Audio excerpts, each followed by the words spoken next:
The council hall of Valera Prime was cold and grand, filled with the hum of alien deliberation. Light refracted off the crystalline ceiling, scattering shards of color over the gathered nobles.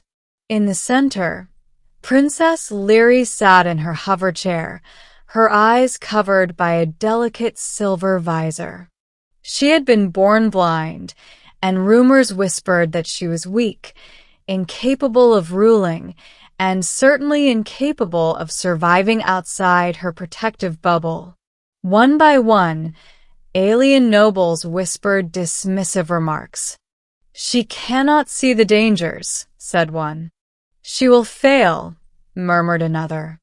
Even her closest can avoid eye contact. To them, she was an accident, a liability in a society that valued power and prowess above all else. Lyri, however, had grown accustomed to the glances, the whispers, the doubt. She had learned to rely on her other senses, her intuition, and the subtle vibrations in the air. Yet, despite her strength of mind, her isolation weighed on her. She had almost resigned herself to being invisible in a world that valued strength over empathy. Then a human arrived. His name was Marcus.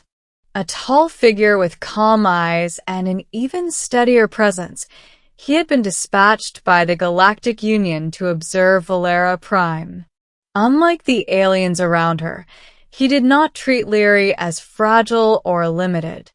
His gaze met hers, not the covered eyes, but the person beneath.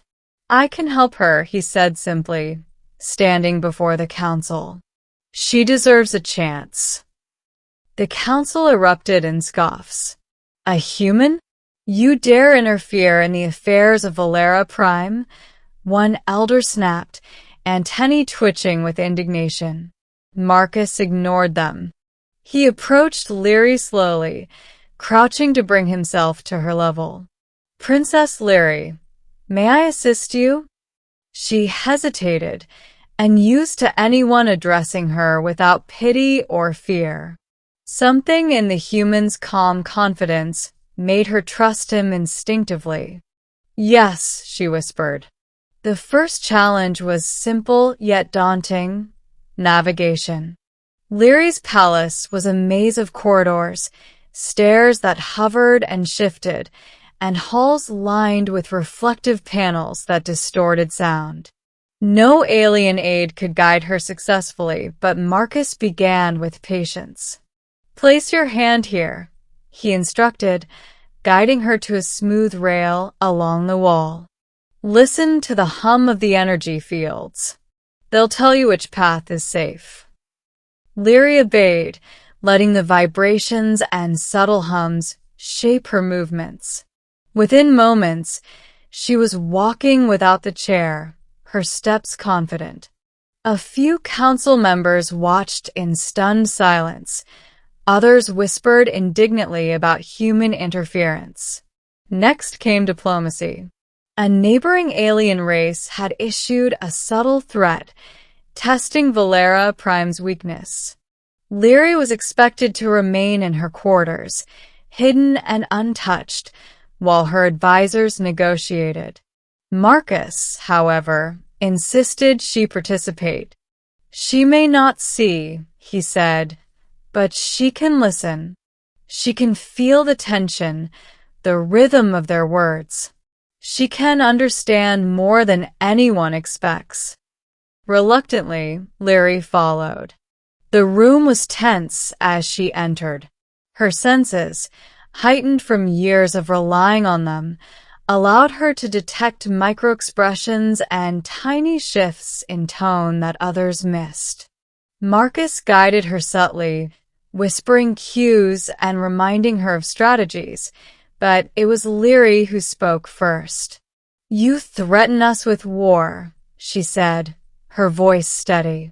"Yet you negotiate without understanding our unity. I offer dialogue, not conflict."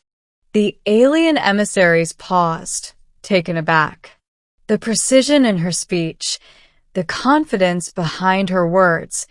It was unexpected. Marcus smiled quietly, knowing that she was beginning to show what no one had believed she could.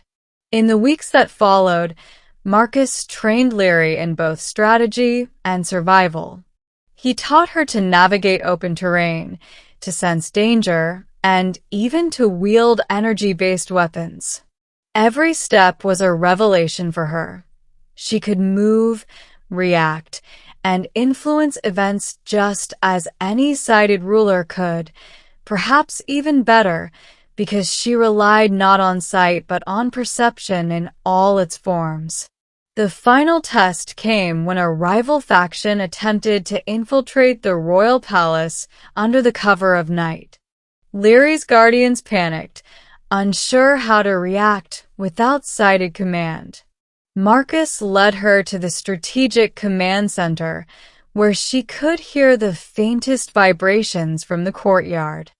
"They're here," she said, detecting footsteps and the subtle hum of cloaked energy devices. "But we know their pattern now." With Marcus' guidance, Leary coordinated the palace defenses. She issued commands, timed countermeasures, and anticipated the intruders' movements. By the time the invaders realized the human princess was active, it was too late. The palace was secure. The council, who had doubted her for so long, now bowed in awe, unable to deny her capability. It was then that Leary turned to Marcus, gratitude and amazement in her voice. "You saw me, didn't you? You never treated me like I was weak." Marcus shook his head. "I didn't need to see you. I just needed to believe you could see yourself." Word of their success spread through Valera Prime. The nobles who had mocked her began to respect her. The alien populace, inspired by a blind princess who led with intellect and heart, celebrated her courage. And the story of a human who chose to stand by her when no one else would became legend. In the quiet after the victory, Leary stood in the palace gardens, the twin moons of Valera Prime reflecting in the water below. Marcus approached, offering a hand. "Ready to walk into the future?" he asked. Leary took it, feeling the strength of another human alongside her own. Together, they stepped forward, not as ruler and aide, not as pupil and teacher, but as allies, friends, and symbols of a truth that resonated across the stars. Strength was not limited to the sighted, and courage was not limited to species. Humanity, in its simplest acts of empathy and belief, had rewritten what was possible for an alien world.